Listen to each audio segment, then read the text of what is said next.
It's time for Wise Money with Korhorn Financial Group with certified financial planners Kevin Korhorn, Mike Bernard, and Josh Gregory.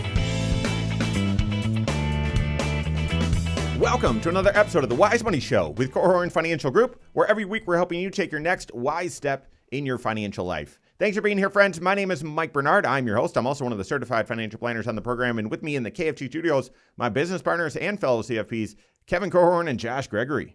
Are you thinking about tapping into your retirement accounts to buy a home or to help with a big move? While the idea might seem like a quick financial solution, it could carry major long-term consequences. On this episode of the Wise Money Show, we're going to break down the pros and cons of using retirement savings for non-retirement needs like a down payment or relocation costs. That and more on this episode of the Wise Money Show. This is becoming very, very common. I'm dealing with at least a half dozen cases right now where we're talking through this. In retirement, early stages, need to move, want to move. How do I come up with a down payment? And we're even going to talk about why that trend is occurring. If you have a question for the program, we'd love to hear from you. You can call or text us 574-222-2000. That's 574-222-2000 online. WiseMoneyShow.com is where you can find us. Leave questions there, as well as on the YouTube channel or on social media, wherever you're at. We are there as well. Search the Wise Money Show. And that's where this topic is coming from. Frank reached out in the YouTube channel, and this question was from a few months ago, Frank, and I apologize for the delay. We got back to you right away, but it's a great question because a lot of people are dealing with this. Here's what Frank asked. Hey guys, love the show. Watch all your content every week. Appreciate that. Hoping you can give me some advice. I am close to retiring and I'm selling my house. It's currently under contract and made a cash offer for a new home. I have 70% of the funds liquid in my brokerage account.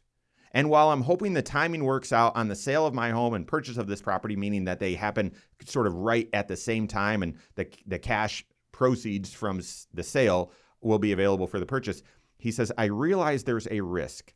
My current plan is to take a rollover withdrawal from my IRA and then redeposit the funds back into the IRA within 60 days when I sell my house. If that doesn't work, I think I can do basically the same thing with my Roth IRA and reset the 60 days. Worst case scenario, I have to sell some of the stocks in my brokerage account and redeposit into my Roth.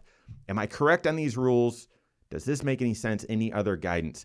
Fantastic question. Very familiar situation. There are some nuances with the rules that we shared with you, Frank, and I want to level set and make sure that everyone is aware. But guys, before we get into some of those rules, this is becoming more common. Why?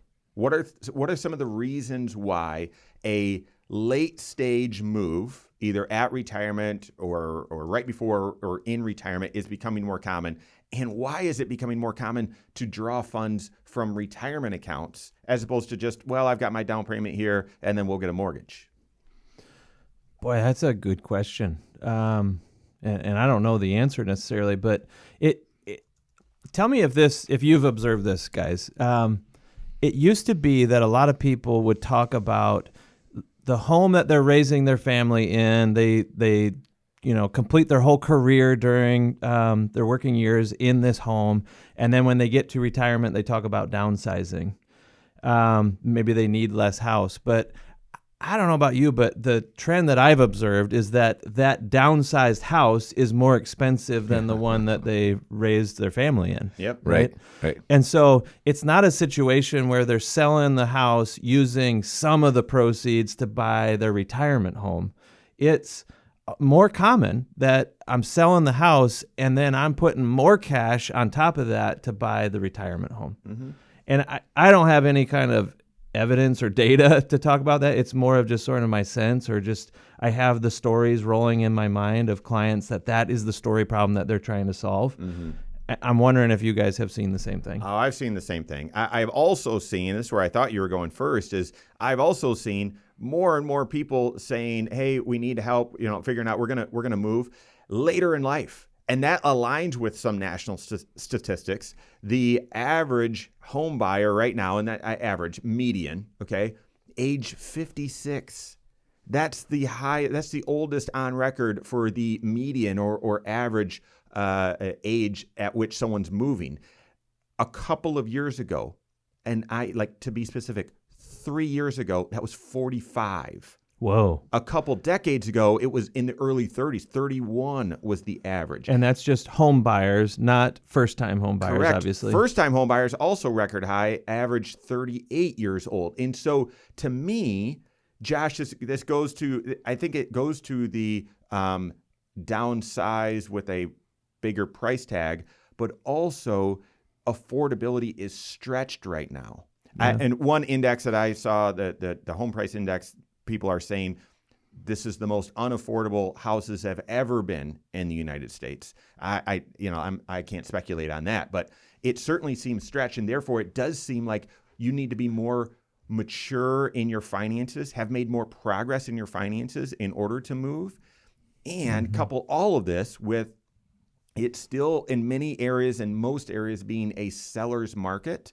So if you are wanting to move, you typically are needing to buy first and then sell, which I think is the issue that that Frank is talking about. Listen, I'm under contract here. We're moving with retirement. We're moving states even. We know what we want, so I need to go get that, and then figure out the down payment, figure out how I'm going to pay for it. And then I got to quickly sell my house and hope the ends meet. And he pointed out that the house he's buying is a cash offer. Yeah. So the timing might not line up. If the person buying his existing home takes a long time to get through the mortgage process, and maybe there's a contingent offer and they have to sell their house first, or who knows. Meanwhile, he's in a position where he's trying to pull off a quick purchase with cash. Yeah. And so, how do you bridge the gap there where there might be, what if it was just a week or 2 weeks or a month or something where he ends up owning two houses? And that's a stressful month, by the way, especially if there's any chance that the sale of your existing home, like what if it fell through? Yep. So, I think the question is, why is this happening? And it seems like, this has happened. Home prices have risen faster than wages. Yep. And so, and if you're going into a market, because Frank is selling his house in one state and moving to another state, if where you're going, you have to be a cash buyer to be able to get the house, right, then you're kind of forced to do this. mm-hmm. I do think there is some potential flexibility that is not being considered here, but we can. Yeah, we'll get into that. We can get into that. I wonder if there's another force at work here as well. So yes, what are the economics that have been happening here with house prices, with just the competition to get into a home? So maybe it's sort of boxing out or preventing younger people from even being able to afford it.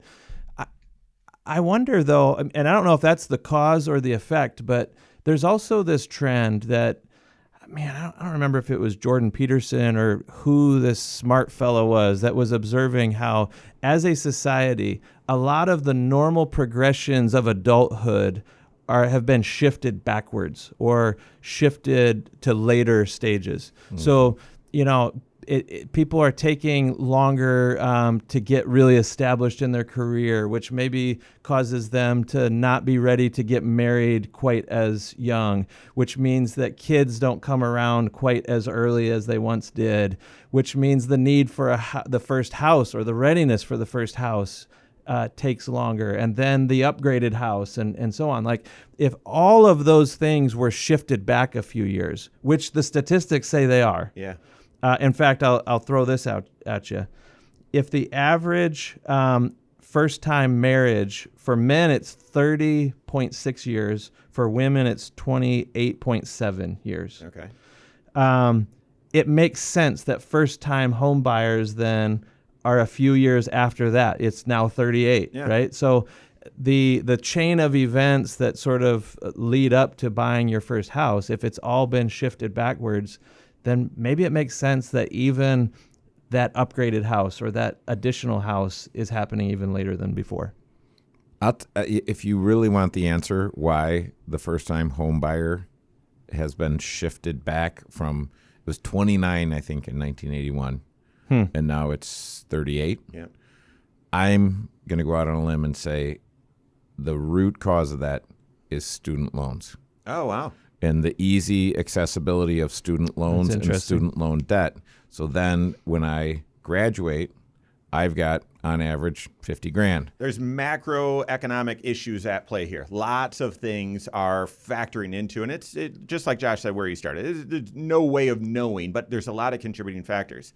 And yet still, how do you move, especially at retirement or in retirement, from one home to another? What's the strategy? We're helping with that and more. We've got that and more coming up on the Wise Money Show with Korhorn Financial Group. Hello, YouTube. Thanks for being here. This is the Wise Money Show. What you're watching right now is our weekly 1-hour talk show that airs right here on this channel, 10 a.m. Eastern time every Saturday morning, also on podcast at the same time, also on a couple local radio stations at the same time as well, which is why the content's broken up the way that it is, has segments. It's a talk show, so we'll get off track and we'll kind of meander a little bit, and that's the nature of a talk show. But if that's not your speed, we've got Next Wise Step videos that air all throughout the work week right here on this channel, 8 minutes long, 10 minutes long, 11 minutes, 6 minutes, something like that, taking one financial concept, applying it to your financial life from a comprehensive financial planning perspective. So if that seems helpful to you, make sure you hit that subscribe button, turn on notifications, and like the content as well. Leave comments and questions also. Thank you. Whoever it was that I was remembering them talking about how everything has gotten shifted later. Yeah. It was in the context of them talking about birth rates and how if we don't get married or establish a family and begin having children until later, your window of time for child rearing is shrinking, not just being delayed, right? And for now, I think many countries, he was saying, do not have a birth rate that replaces the adult population anymore. It's below replacement rate. Right. So if the average couple who's having children has less than 2 children, then the population by definition is going to keep getting smaller. And eventually, they talk about population collapse and all these crazy things, but it's hard to believe, but that's been happening. Mm-hmm. So it is a concerning trend. Sure. And the implications are worrisome. Yeah, what does that mean? So as a parent who's trying to raise future adults, how do you help them get established in a way that, they're not up to their eyeballs in student loans, as you said, Kevin, mm-hmm. and delaying getting themselves established and finding a spouse and all of that?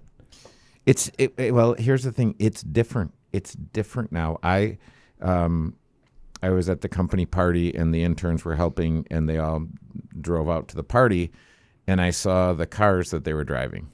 And I remember thinking, were you envious? Well, no, I was thinking, but were they sweet rides? But back when we were college students, no one had a car. Yeah. And now everyone has a car. Uh-huh. And so it's just different. I didn't fly in an airplane until I was in the 11th grade. Uh-huh. And, my son Joshua flew on an airplane when he was 3 months old. I mean, it seems like everything has changed. So if the kids say, hey, I want to be established, and established means I'm going to live like mom and dad, then it's going to take a whole lot longer to do it. Great point. The country with below replacement level, the lowest is South Korea with 0.72. It's the world's lowest, experiencing extreme population decline. Yep. And China is on their heels at 1.1 to 1.2. What is it in the U.S.? Is it on there? Yep. I think we're just hitting replacement rate. Yeah, and I mean it wasn't that long ago that it was 2.5 children or 2.2 children, but it's declining, right? Mm-hmm. Mm-hmm. So anyway, and I don't know if you want to say anything more about that. The average student loan debt is $30,000. So if you graduate at 22 with $30,000 of debt, if you go to graduate school, it's $46,000 on average. But if you have that debt payment, mm-hmm. your choices are, it's just different. So I would say let's get off of that and get into the question more and talk about the tax issues of using retirement accounts, because there's several. We're at 1.6%, and to the threshold is 2.1 to sustain replacement rate. There you have it. That's the only advice that matters. Go have babies. Yeah, right. A bunch of If them. you can. A bunch of them. And they're expensive. All right, here we go. Second segment. With home prices being extremely high, affordability stretched, more and more people are turning to their retirement accounts to help with down payment or to help with a move, especially in retirement. Is this a wise move? What do you need to look out for? We're helping with that right now. This is Wise Money Show with Korhorn Financial Group. Thanks for being here. My name is Mike Bernard. With me in the KFG studios, Kevin Korhorn and Josh Gregory. Stay up to date on all Wise Money content. Find us online, wisemoneyshow.com, and then all over social media, wherever you're at, search The Wise Money Show. Answering a question here from Frank. He's moving from one state to another. He's just about retired and made a all-cash offer. Well, he's realizing there's a risk if both houses don't close at the same time, if the sale of his house doesn't happen at the same time or just before the purchase of the new, he's got to come up with some funds. He's got about 70% of the dollars for the new purchase available in a brokerage account. And he's thinking, well, I could do a 60-day rollover from my IRA to come up with the rest. And if I don't sell the house in time to replenish those dollars, I'll do a 60-day rollover for my Roth IRA and sort of do the shell game there. And if that doesn't work out, I'll just sell some investments. Well, we're talking through the viability of that plan. And let's get into the tax issues because there's several. And the first one I'll just hit off the bat is the IRS has several IRA aggregation rules where many IRAs are treated as one. You know that this is an issue with backdoor Roth strategies. So all of your IRAs, no matter where they're held, they track the same basis, pre and post-tax, all that sort of stuff. There's a few other times when all IRAs are considered as one in the eyes of the IRS, and 60-day rollovers are one of those instances. So even though you might say, well, I know, but an IRA is different from a Roth IRA. So sure, I'll bundle all my IRAs together, but my Roth IRAs are different. Our understanding is the IRS lassos them all together. So you wouldn't be able to do a 60-day rollover from an IRA and then a 60-day rollover from a Roth. That would be considered a distribution because you're only allowed one 60-day rollover every year. And by year, that's 365 days. Not calendar year or rounding to the month. It's 365 days. So the parlay of, well, if the home doesn't sell and I can't get the money back into my IRA within 60 days, I'll just do the same thing from the Roth. That'd be treated as a distribution. You wouldn't be able to do a rollover back into it. That's right. There's also tax ramifications from cashing in the brokerage account, we assume, as well, right? What we don't know as far as details on this story problem that Frank has shared is, well, of the $300,000 that's in this brokerage account, like a taxable account, it's not an IRA or a Roth IRA or any other type of tax shelter. It's fully accessible. I mean, you can use that money for whatever you want in this world. But the act of cashing in the individual holdings, selling the mutual funds or selling the stocks or bonds or whatever, they may have run up in value depending on how long they've been held, and there would be a capital gain embedded in that account somewhere. And that capital gain will have to be counted as income on the tax return. It is taxed at more favorable rates, but it's taxed nonetheless. And so paying attention to what tax am I triggering on this brokerage account, just being aware of that, I think, is especially important in this situation. Yeah, one thing that I would consider, Frank, is a securities-backed line of credit, and it's easy to say. It's somewhat complicated because you're basically using your securities as collateral, and what that does is it makes that collateral, you could have to sell it if the market had a dramatic drop. And so all of a sudden I wasn't planning on selling anything. I was forced to sell. But I would think about, hey, what are the other possibilities? And certainly borrowing against, especially if it's short term. Mm-hmm. Now, what I would encourage you to do, Frank, is get on that right now because it just takes a little bit of time to get that securities-backed line of credit set up. Mm-hmm. But that can be a great tool if you've got a lot of highly appreciated securities. You don't want to sell the securities, so you just want to borrow against them. Yeah. But as you pointed out, the risk with that is that there's a drop in value while you've borrowed against it, and that could trigger some margin calls or whatever. So paying attention to how volatile are the investments that are in that $300,000 account. Are they pretty stable, close to liquid, or are these high-flying stocks that have had an amazing run-up and selling just makes sense to take the risk off the table even? Right, and you're really only going to be able to borrow about 50 against about half of that. Yeah. It's not a dollar for dollar loan. Okay, so I don't know if this is jumping too far ahead, but I'm looking at Mike for cues here. But you may proceed. He'll give you the hairy eyeball, trust me. Very, very carefully. What would the strategy be if you had all tools at your disposal? Because Kevin, you mentioned borrowing against the investment account, but in a perfect world, you're not borrowing against that. You're borrowing against real estate, right? That you're borrowing against maybe a home equity line of credit, even on the house that you sold. That is option one, in my opinion. First choice. That's also, Kevin, something like you said, it needs to be set up in advance. And so those of you right now, I think Frank, because he reached out a couple months ago, I think he's already passed the transaction here. But the rest of you Franks, or those of you that might have this issue, I know for us, Josh, I mean, you brought it up. We've considered a move several times, but these kids, they just destroy these houses. Yes, I have blitz balls. Preach it, brother. I have blitz balls, like these like wiffle balls. We were walking around in the upstairs, and Kuiper said, "Oh yeah, hey, look, there's a baseball clogging the gutter," and like laughed it off. And I'm like, buddy, don't you realize that's a big problem?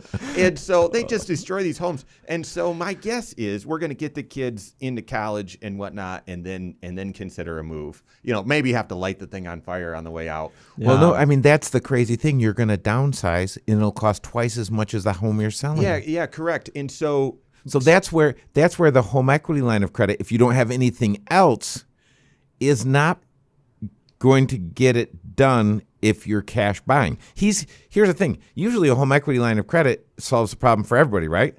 Because all I need is 20% of the next house. So if I've got in my current house that much equity, I borrow that equity, put 20% down. Now I've got 2 mortgage payments for a couple of months. Everything settles. I'm good. But if I'm a cash buyer on the next house, which is why it is different now. Yeah. But he's got 70% already liquid. So getting that home equity line in place, I guess that was where I was going to finish my story. Right now, maybe go get that home equity line in place right now. Yes. Even if you think, you know what, we're not going to buy anything for a while, go get that thing open so it's available to you. And we have to be careful because we can't give advice on the radio. We don't know your situation and everything. But I will say, on the record, that it is common for us to suggest to people who own their house outright and are so thrilled and excited to be debt-free in their life. And it makes them go cross-eyed a little bit when you say, hey, what do you think about putting a home equity line of credit in place? That is not the same as going and borrowing against your house. It is putting in place the ability to borrow against your house if you ever had to. If you need it. Right. You need it. And not all home equity lines are created equal. Correct. So you definitely want to let your fingers do the walking and say which lending institution is going to give me the most favorable terms, because there's a local institution here in town that I would use above all other ones because they just have a better deal. Yeah, and that could be there's no annual fee. Maybe the interest rate is more favorable. Maybe I can just pay interest-only payments instead of having we helped a local institution do that, and they were surprised at how many home equity lines they put in place after they had that. Yeah, exactly. So to me, a home equity line of credit is a tool that you put in place while it makes sense to you so that you can use it down the road if you ever had to. The easiest time to put a home equity line in place is when you still have income, so you're retired yet.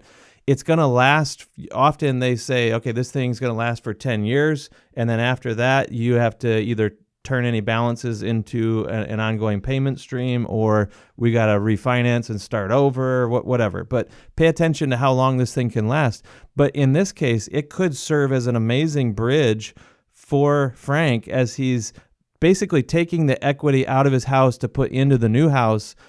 You're borrowing it out instead of waiting for the sale to go through. Right. When the sale does go through, that home equity line just gets wiped out. The balance is gone. The bridge, that's what you're talking about. I mean, that's essentially what that line of credit is there for, and not to make a loan, not to make it permanent, but to create a bridge. And I think that's the one that's the easiest. What are some of the other options? What are some of the other tax hurdles that you need to be aware of when doing this maneuver and moving near retirement or in retirement? We've got that more coming up on the Wise Money Show with Korhorn Financial Group. That's only 2, right? Yes. 2 segments. Mm-hmm. Okay. How many do you want to do on this? We're going to do 4 segments On this same topic? This show. I thought you were saying. Have you grown bored on this topic? Yeah, I'm You like, ready to move on? dude, Frank, buy this stinking house. No. Call your rich uncle. Probably one more. See if he can lend you, man. spot you some cash for a while. One more, and then we'll get into other listener questions. We got to wrap it up. So, let me. Tee up the next question as well. I do have one more comment about the home equity line in his situation. Good. So are you wanting to wrap this topic up and then move on to other questions? I in am. this I don't segment? think in this segment we'll get to it. There's still enough to hit. Get to what? Another question in this segment. Honey, what more do we have to hit? Kevin already moved on. I did. I am. I'm already IDSing with you boys. Oh, nice. Okay. What, Mike? Hang on. Okay. Come on. Come on, dude. All I can see is the ball in the gutter and the kids celebrating that victory. Yeah. Hey, I hit that thing almost over the house. Yeah. My kids don't even play baseball. And do you know how many dents we've gotten in our walls from baseball bats? Oh, my goodness. Plastic baseball bats. They're like playing wiffle ball in the basement. Who raised these kids? Yeah, I think they were raised by wolves. Yes. Yes. They're Wolves. still pretty feral. Oh, man. It is funny. Okay. Having the party at your house, though, Mm-hmm. I was admiring just how pristine everything looked. Like you guys had, at least the brother. parts that I saw. You couldn't see through my eyes because if you looked around through my eyes, you would see all of these things that were undone. Yeah, that's how I am at my house, too. Mhm. But Anyway, I'm tormented. I can tell that, you don't have young kids destroying the house at the moment. No, just old ones. All right, here we go. They leave bigger dents. Oh my! We'll put a wrap on this question, get into the next one. So here we go. 3rd segment. Okay. Are Roth conversions later in life? Is that advisable? What are the traps to watch out for? What are the opportunities that you'd want to take advantage of? We're helping with that right now. This is the Wise Money Show with Korhorn Financial Group. Thanks for being here. My name is Mike Bernard. With me in the KFG studios, Kevin Korhorn and Josh Gregory. Every episode of the Wise Money Show is on podcast. Wherever you listen, just search the Wise Money Show. Subscribe to it there. Rate the program there as well. We appreciate it. Hitting questions from fans of the show. This first one we're wrapping up right now from Frank. Working on figuring out maneuvering a down payment or really buying the new house cash and trying to figure that out while he's also selling his house. How do you bridge the two together? He's looking at using a chunk from a brokerage account, but then also a 60-day rollover from the IRA. And we haven't talked about it yet. I did early on in my career have an individual where we were talking about this, and I said, get the home equity line in place.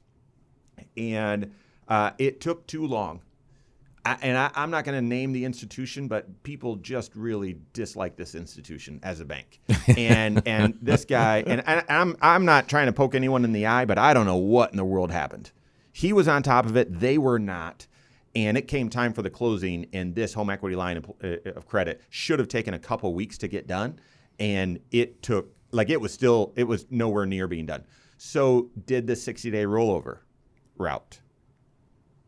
And the house did not sell. Oh, period? Or they? Ouch. Within was just 60 delayed days. even longer. No, it was about 3 months it took. Whoa. So this chunk that they took out, and in their situation, I think it was $150,000, was all taxable. Ouch. To them. And what that caused was their income to be higher that tax year, which caused IRMA, which also meant they didn't get as many deductions. Like there were some big ramifications lasting of this. implications. And so you've just gotta be aware. So I like what Frank is saying here that, hey, if the 60-day rollover, if I do that, but I'm bumping up against that time that, the calendar, I've got another option as well. I could always just sell the investments. I like the home equity line of credit. After that, if that's not in place, I probably would do that 60-day rollover. But if you're getting close, if you're at day 45 or 50, then you've got to sell those equities in your brokerage account, because I would much rather pay capital gains tax than have a bunch of dollars land as ordinary income tax. Assuming you didn't set up the securities-backed line of credit. Correct. So this is where I would be working with my certified financial planner to say, what are we missing here? What am I overlooking? What proactive things could I do? I remember I was talking with a client that owned a business, and I said, look, at Corhorn Financial Group, we have a line of credit. And we have some lines of credit that are secured and some that are unsecured. But we have massive lines of credit just in case. And we don't use them. That's the big idea, to have and not need. But I encouraged him, and I said, look, you've got lots of cash flow, resources. Get a line of credit. And he drug his feet. And then he was talking to me during COVID because the government said you can't operate your business during COVID. And he was saying, I wish I had set up that line of credit.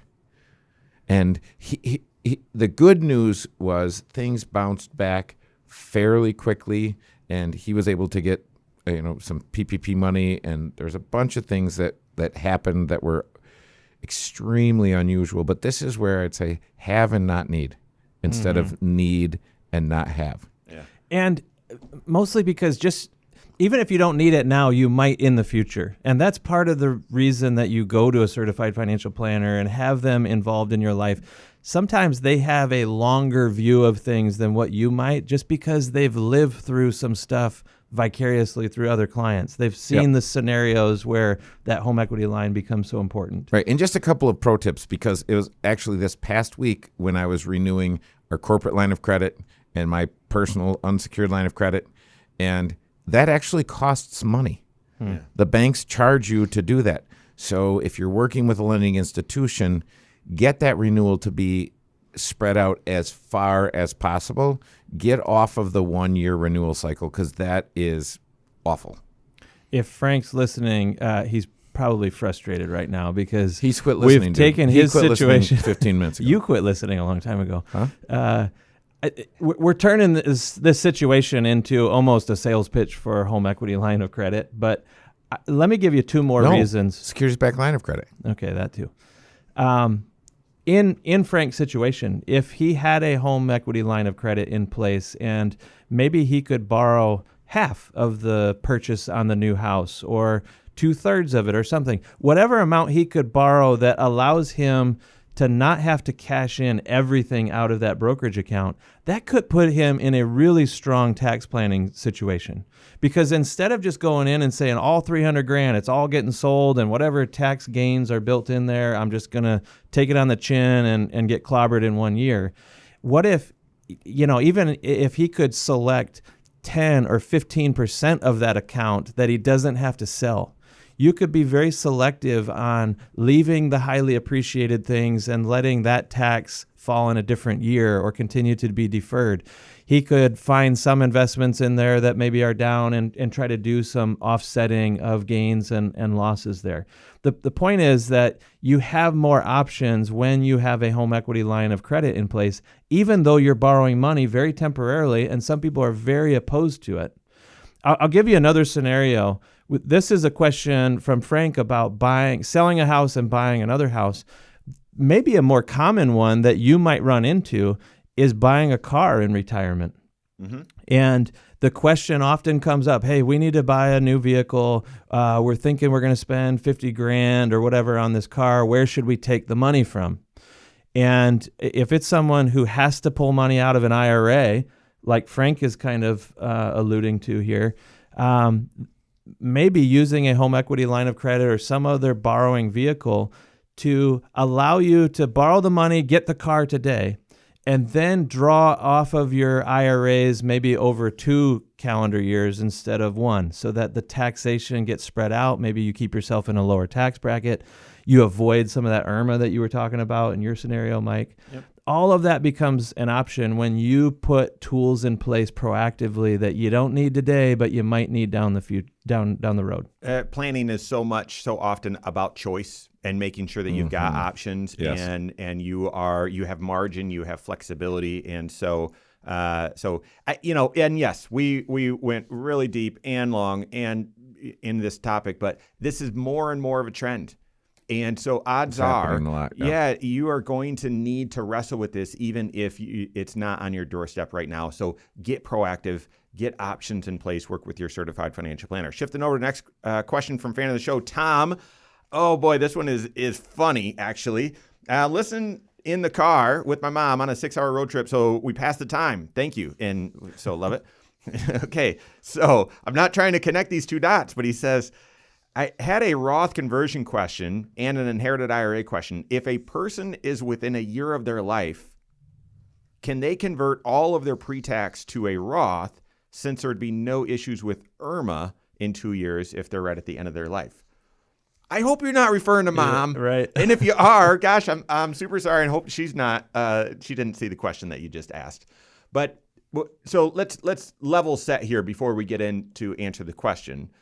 What is IRMA and the prior year rule?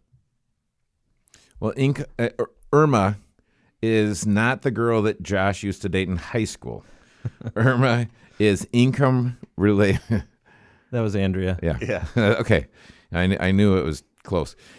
So it's income related monthly adjustment amount. So when you look at Medicare, you have Part A, Part B, Part D, and a supplement. That's what most people have. You could have Part C, which would be a Medicare Advantage plan, but most people have A, B, D, and a supplement. The Part B is the part that you pay for, and typically comes right out of your Social Security check. So there's an amount, and this year it's what, 177? I think 184, in that range. Yeah. Now, that's what it is if your income is below a certain threshold.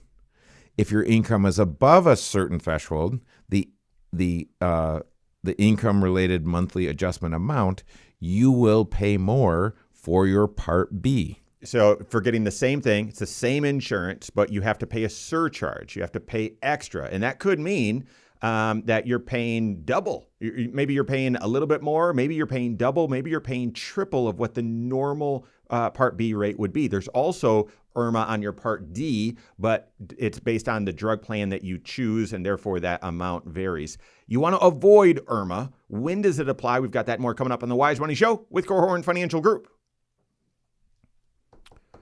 All right. It's an interesting question. Yeah, pick that one back up. There's a lot of Roth questions. I'm telling you, I think at 65, I am joining the Amish community. I'm picturing you with a beard and a straw hat. and yeah. That is funny. I'll tell you, I love our Amish friends. Oh, and yeah. Some of the most delightful people. I love what they pay for their health insurance. All right, here we go. We'll pick this one back up. We'll see how long it takes. And I think that's going to be another Roth question. There's just so many of them. So I'll just grab one. Are we landing the plane? Yep. Fourth segment. Okay. All right. Here we go. Thanks for being here. This is the Wise Money Show with Korhorn Financial Group. My name is Mike Bernard. With me in the KFG studios, Kevin Korhorn and Josh Gregory. Every episode of the Wise Money Show is on the YouTube channel. Go to YouTube, search the Wise Money Show, subscribe to it there, turn on notifications so you're made aware every time we drop new content like this talk show, but also all the content that we post to that channel every single day of the work week. Turn on notifications when you're there as well so you're notified. You can leave questions there as well. That's where most of the questions come from. Tom, however, reached out through social media and said, listen, I've been listening to you guys on a 6-hour road trip. Thanks for helping me pass the time. Roth conversion and inherited IRA question. If someone's near the end of their life, say a parent, and they convert all of their IRA, their pre-tax IRA, to Roth, would that make sense to do because they wouldn't have any issues with IRMA? We explained what the income-related monthly adjustment amount is. It's a surcharge if your income's too high. It's essentially a way of means testing what you pay for your Medicare if your income's too high. But it's a prior year rule, meaning your IRMA that you pay in this year is based on what your modified adjusted gross income was 2 years ago, the prior year rule. And while this doesn't make any sense at all, it actually kind of does, because you're going to figure out what your IRMA is, or excuse me, what you're going to pay for Medicare, November or December for that upcoming year. Well, what's the most recently filed tax return that you have by November? Well, the previous year. And therefore, when 2025 started, the most recently filed tax return that you had was 2023. So the only way to not speculate on what your income's going to be is from 2023. Therefore, going back to Tom's question, all right, if someone did a converted all of their IRA right now, 2025, they would have IRMA issues potentially in 2027, unless they've passed away by then. This is an interesting question, even though a bit morbid, right? But an interesting question because who's the better person to pay taxes? Mm-hmm. And this is part of the multi-generational planning that you need to do, not based on life expectancy and all that sort of stuff. I would discourage you from speculating on that. Mm-hmm. However, if mom and dad, or if late stage of retirement, mom and dad are in the 12% tax bracket, and whether the person is, maybe in the last couple of years of life, or maybe has another 5 or 10 years in life expectancy, but you are in the 24% tax bracket, encouraging mom and dad to start doing some Roth conversions makes a ton of sense. And if you can do it where they avoid IRMA, that makes that strategy even more beneficial. Yeah, I like getting that growth tax-free. Mm-hmm. I mean, mom and dad are going to write a check, but from that point on, getting all future growth tax-free is a huge deal. The only hesitancy I would have, or the question I guess I would ask is, in this case, if it's your mom that you're referring to, how consistently is she giving charitably each year? If there's a church that she donates to, or some other organization, and is getting, giving charitably, to give or to convert all of your IRAs into your Roth takes a tax strategy off the table for her as well. Mm-hmm. Where that giving, if she's doing qualified charitable distributions where money comes out of the IRA and goes straight to the charity instead of going to mom and having her write a check each year, that's tax-free then. And so if that's going to continue on, and maybe she'll just do her giving out of the Roth or out of her Social Security or something like that, maybe converting 100% of the IRA wouldn't make sense in her situation if that's going to continue on in the future. Mm-hmm. The fact that you can give tax-free using a qualified charitable distribution, man, that's an ace up your sleeve potentially that you don't want to just give away. Yeah. So even though Tom, thanks for the question. Even though it's a little interesting because you're and emotional, you're talking about end of life and all of that. I think the message to take away is, as you are maybe in sandwich generation where you've got kids, but you're also maybe paying a little bit more attention to an aging mom and dad, being aware of mom and dad's tax picture and their financial life. It's completely hidden. It's completely secret, and you don't want to overstep, but at the same time, you don't want to miss opportunities as well. Because of the Secure Act and the new 10-year rule with inherited accounts, you've got to be thinking multi-generationally. So, great question, Tom. All right, we're trying to sneak in one more here from Gary. This is a trick question, and it came off of a YouTube channel or one of the shows that we posted on YouTube, and this question came up there. And it was about the 5-year rule and the multiple 5-year rules with the Roth IRA. So, 62 years old, all of my investments are in pre-tax IRAs. Last month, though, I opened a Roth and I did a Roth conversion from some of my pre-tax IRA into my Roth. My Roth IRA is now worth a little bit more than when I converted. What happens if I now pull 20% out of my Roth? So there's a few different issues. First thing I would say, and I think there's trying to be a trick question here because there's multiple rules that you've got to thread the needle through. Don't, Gary. I wouldn't do it. Don't do it. If it may. Why? Because you would benefit over time by leaving that money intact and letting it grow tax-free. You're 62. Right. You are young. You are young. Let this money grow. Typically, if you've got dollars and in a pre-tax account and a Roth, the first dollars you should be drawing from are the pre-tax. Let the Roth grow. Let it simmer. That tax benefit is on the growth. Not to mention all the complexity that we're going to get into here in just a second. But let the money in the Roth grow. Mm-hmm.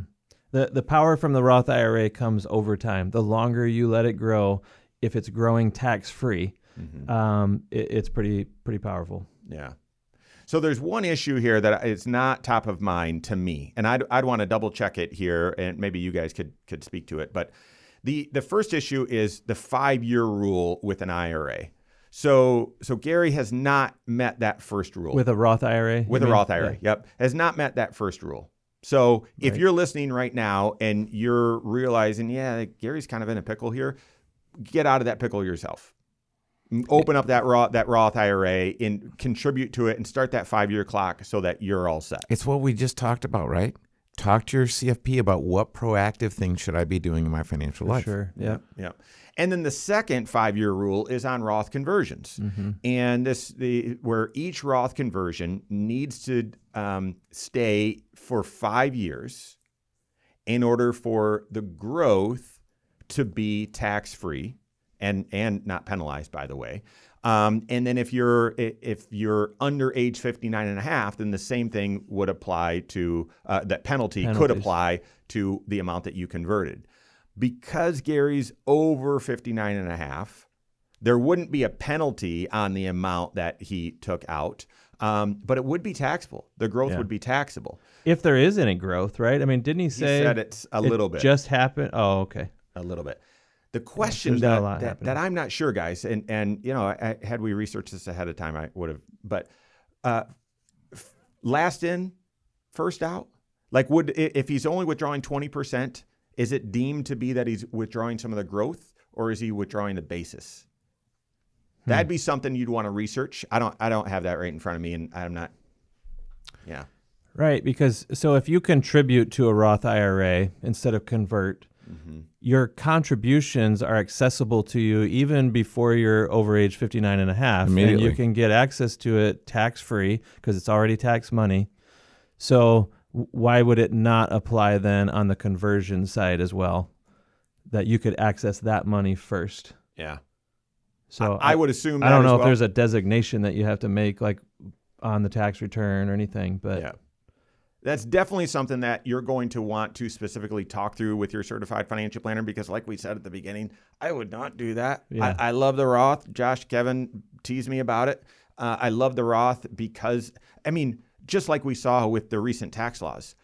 Yeah, there's a lot of new tax benefits, deductions. Yeah, but there's gotchas with almost all of them. If your income's too high, you don't get it. Guys, it's going to be wildly unpopular for them to raise taxes and raise tax rates out there in the future. So what are they going to do? They're going to sneak in new taxes, or you don't get certain benefits if your income's too high. How do you diffuse all of that?